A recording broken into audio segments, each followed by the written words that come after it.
I just remember ever since I was a little kid, you know, going out to Wendover and out by Antelope Island, I would see the salt flats and just think, wow, you know, I can't believe things live out here, and I just don't understand how anyone could ever be out here. And then I've just watched some desert races and just thought, man, that's crazy. You know, eventually I want to do something like that. I'm Tyler Bodley. I'm from Salt Lake City, Utah, and I've lived in Utah my entire life, and I'm 18 years old. I got into running a couple years ago. I was into boxing, and I competed in that.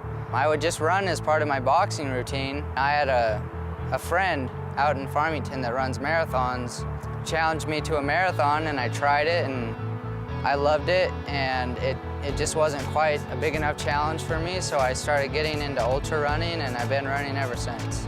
With an ultra marathon, it comes to a point where your body is just so broken down, and you can only get so worn out, and then, you know, it just becomes all mental.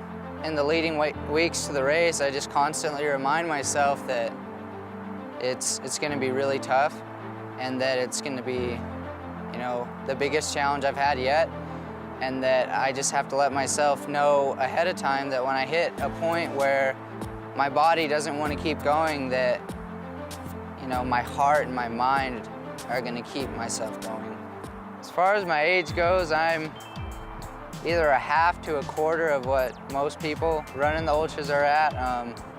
I'm by far the youngest I've ever heard of running longer races. It just gives me more motivation, because a lot of people are like, oh yeah, you're not gonna finish this. I've seen kids your age try and they just blow up and start puking and they quit.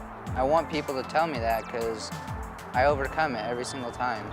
It just transfers over into every aspect of your life. You know, if you can, you know, do a marathon or a 50K or a 50-miler, that you can do anything else you want to. And it just gives you a sense of accomplishment, and there's just nothing that compares to it. It's the best feeling in the world. It's the biggest sense of accomplishment, knowing that you tested not only your body to its max limits, but you also tested your mind too. And just knowing that when you hit the finish line, that it's all going to be worth it.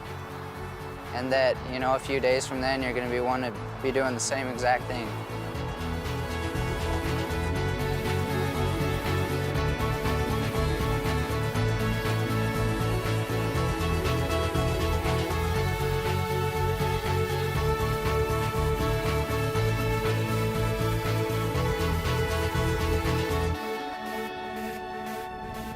Miles of expansive land lays ahead of the racers.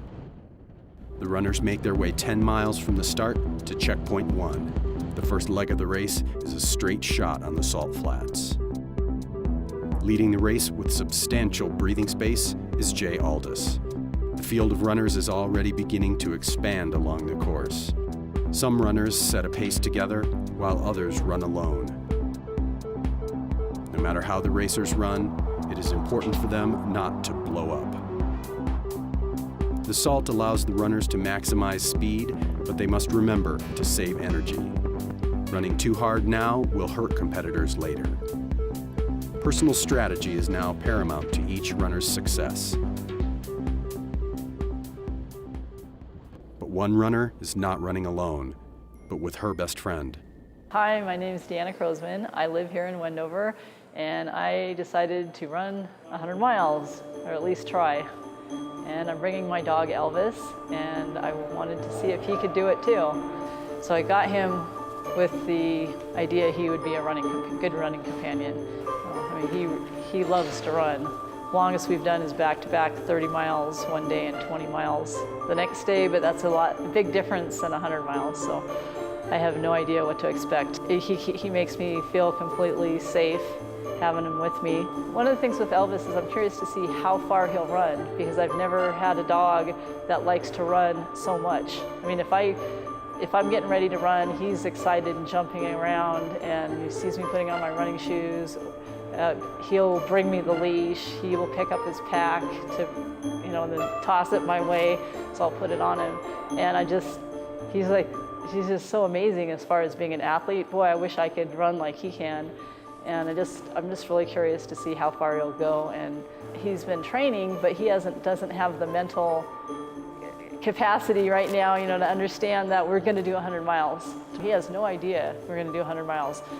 Yeah, I read a story in the Ultra magazine that talked about having a wingman, and that it's good to have a wingman for safety when you're running. And I thought, well, Elvis is my wingman, and I don't ever have to worry about working out schedules because he's always ready to run whenever I want to run. And it doesn't matter if it's 3 in the morning or 5 in the afternoon, he's always ready to go.